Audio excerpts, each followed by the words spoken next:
Hello students, today let us study about science of grade 3, the further chapter, that is chapter number 4. The name of the chapter is Our Houses.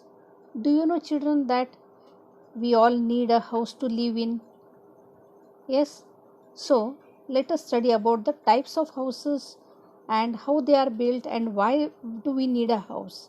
So before learning, let us see what we are going to learn in this chapter. By the end of this lesson, you will be able to explain the importance of a house, why a house is required for all the living things. Name the materials used to build houses. You will be able to tell the names of the material that are used to build the houses. List the requirements of a good house. So you will be able to tell the requirement of the good house also. Now the mind opener is given over here. There are certain questions asked here. What kind of a house do you live in? Do you live in a bungalow or a apartment or a flat, or do you live in a hut or a chawl, or do you live in a tent? In what kind of house do you live in? Is it a flat or a bungalow? Yes, tell me. How many rooms does it have? How many rooms does your house have? Does it have plants? Do you have indoor plants and some of the outdoor plants, or a small garden around your house? Do you have?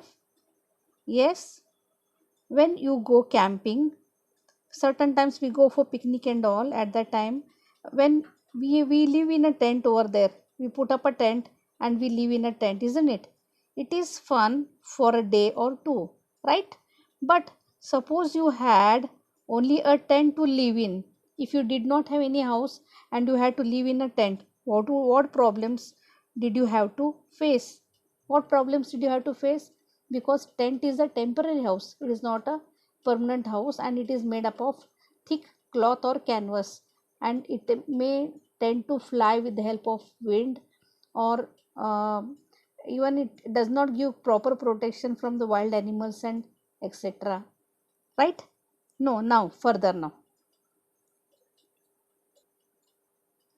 Why do we live in a house or houses? Do you know why do we have to live in a house? Why does a living thing live in a house? You live in a house, right? It protects you from the sun, wind, rain and snow. See, the house know that we live in, it helps us to protect ourselves from the sun, and due to the harsh wind or slow or the wind which the house will be protecting us. And if you are staying indoors or in the house, it also protects us from the rain, and also the snow. Wherever the snowfall is going to be there, the house protects us even from the snow also.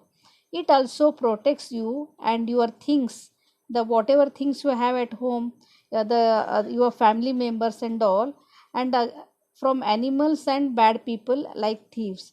The house protects us from the animals also and bad people like thieves, and all the things that are your belongings are protected in your house, the house in which you are living now at present.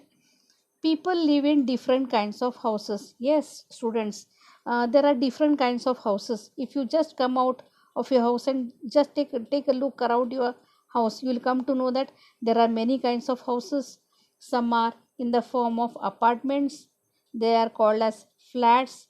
There are certain flats, and then there are buildings like houses called as bungalows, and there are houses also called as huts, because people who cannot afford to live in big houses, they just live in the huts.